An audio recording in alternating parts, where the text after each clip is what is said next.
ఒకప్పటి ముఘల్ చక్రవర్తి. ఆయన దగ్గర బీర్బల్ అనే గొప్ప విదూషకుడు ఉండేవాడు. రోజూ సాయంత్రం పూట అక్బర్, బీర్బల్ కలిసి తన ఉద్యానవనానికి వెళ్ళేవారు. అలా ఒకరోజు సాయంత్రం అక్బర్, బీర్బల్ ఉద్యానవనానికి వెళ్ళినప్పుడు, బీర్బల్ ప్రభు, ఈ శీతాకాలపు సాయంత్రం చాలా ఉల్లాసంగా ఉంది కదూ? అవును ప్రభు. ఈ వాతావరణాన్ని చూస్తుంటే మీకేమనిపిస్తోంది? ఏముంది ప్రభు, మనసుకెందుకో ఆనందంగా ఉల్లాసంగా ఉంది. ఎందుకో ఏముంది బీర్బల్, వాతావరణమే అలాంటిది. అలా వారిద్దరూ అక్కడ కుశల ప్రశ్నలు వేసుకుంటూ ఉండగా ఇంతలో దూరంగా ఒక ముసలి బ్రాహ్మణుడు వీరి వైపుగా రావడం చూశారు. ఎవరో ఇటుగా వస్తున్నట్లుంది. ఎవరో పేద వృద్ధ బ్రాహ్మణుల్లా ఉన్నాడు. అవును ప్రభు. పాదుషా వారికి ప్రణామములు.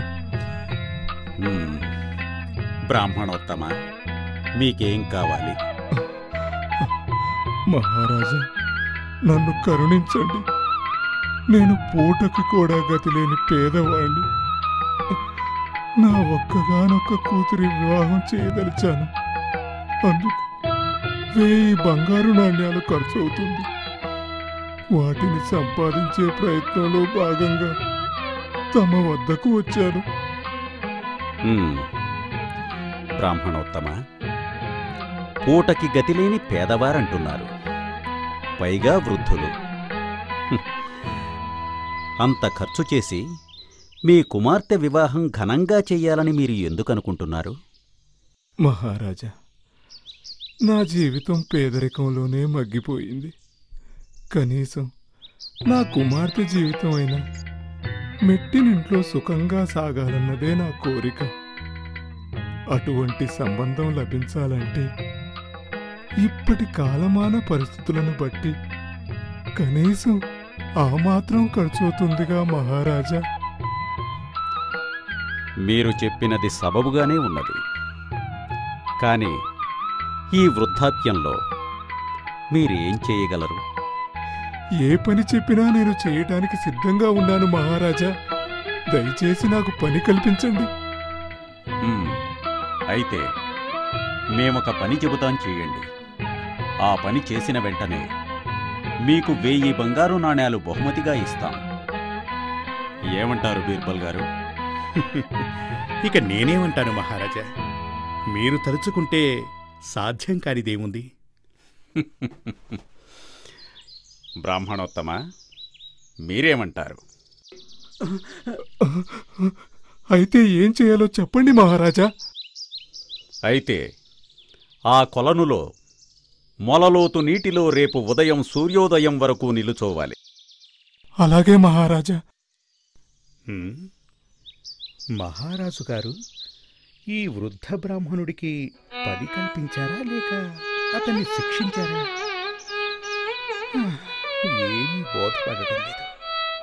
దీని పర్యవసానం ఏమిటో? ఎవరక్కడ? మహారాజా.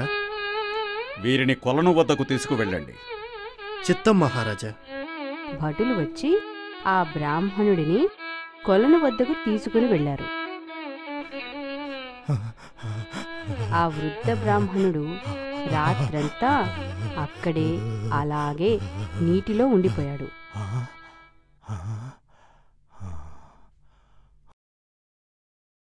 మరునాడు ఉదయం భటులు ఆ వృద్ధ బ్రాహ్మణుడిని తీసుకుని రాజమందిరమునకు చేరుకున్నారు.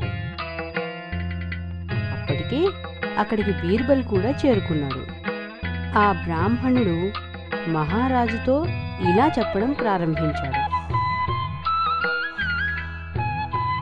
మహారాజా, మీరు చెప్పినట్లే కొలనులో ఉదయం వరకు నిలుచున్నాను.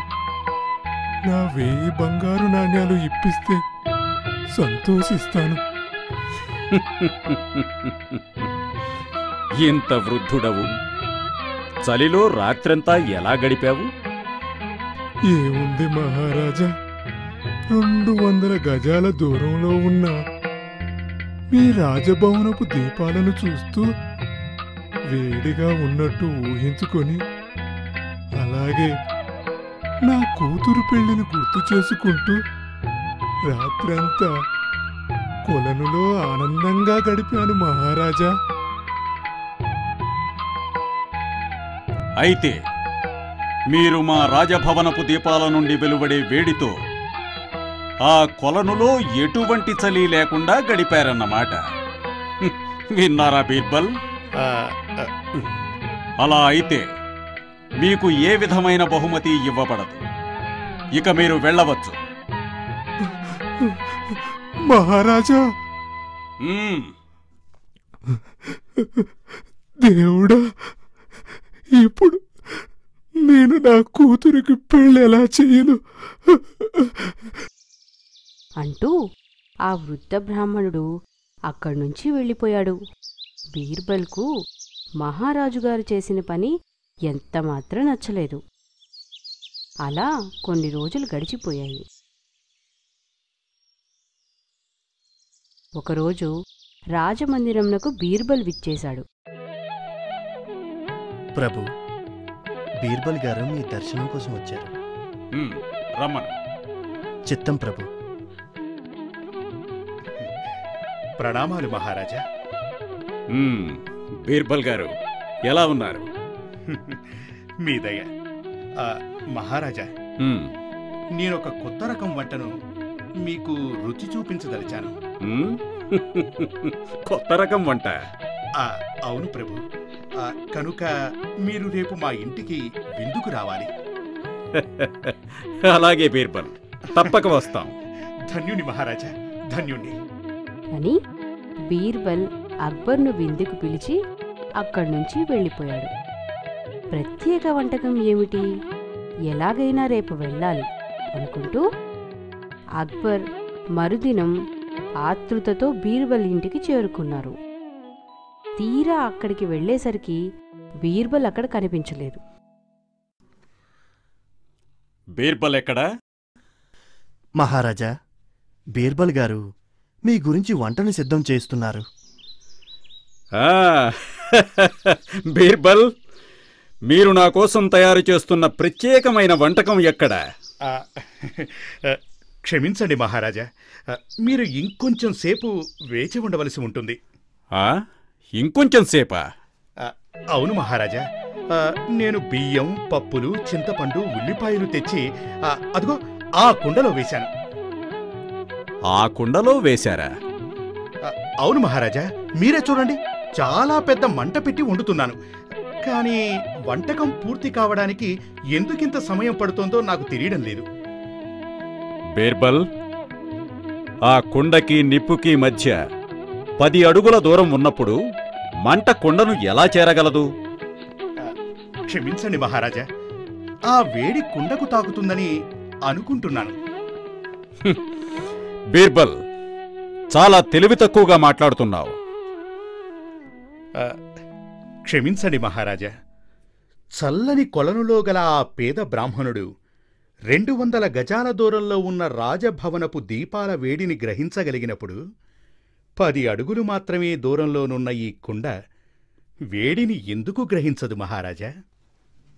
అని బీర్బల్ చెప్పడంతో అక్బర్కు బీర్బల్ తన తప్పు తెలియచెప్పడానికే ఇదంతా చేశాడు అని అనుకుని బీర్బల్తో, బీర్బల్, నీవు నా తప్పును తెలియజేశావు. నేను ఆ పేద వృద్ధ బ్రాహ్మణుణ్ణి అవమానపరిచాను. ఇందుకు నేను మిక్కిలి బాధపడుతున్నాను. వెంటనే ఆ పేద బ్రాహ్మణునికి 2000 బంగారు నాణేలు ఇస్తాను. రేపు ఆ బ్రాహ్మణుణ్ణి నా వద్దకు తీసుకురా. నన్ను మన్నించు బీర్బల్. మహారాజా, అంత మాట అనకండి. మీరే నన్ను క్షమించాలి. దయచేసి నా ఆతిథ్యాన్ని స్వీకరించండి. లోపల భోజనంతో పాటు మీకోసం ప్రత్యేకంగా కిచిడీ కూడా తయారు చేసి పెట్టాను. దయచేసి లోనికి రండి మహారాజా, విచ్చేయండి. బీర్బల్, నీ హృదయం ఎంతో సున్నితం అంటూ అక్బర్ని తీసుకుని ఇంటి లోపలికి వెళ్ళాడు బీర్బల్. ఒకరోజు ఒక వింత సమస్య వచ్చింది. ఇరాన్ మహారాజు అక్బర్ మహారాజుకి 3 ప్రతిమలు పంపి వాటిలో ఏది ఉత్తమమైనదో, ఏది మధ్యమమైనదో, ఏది అధమమైనదో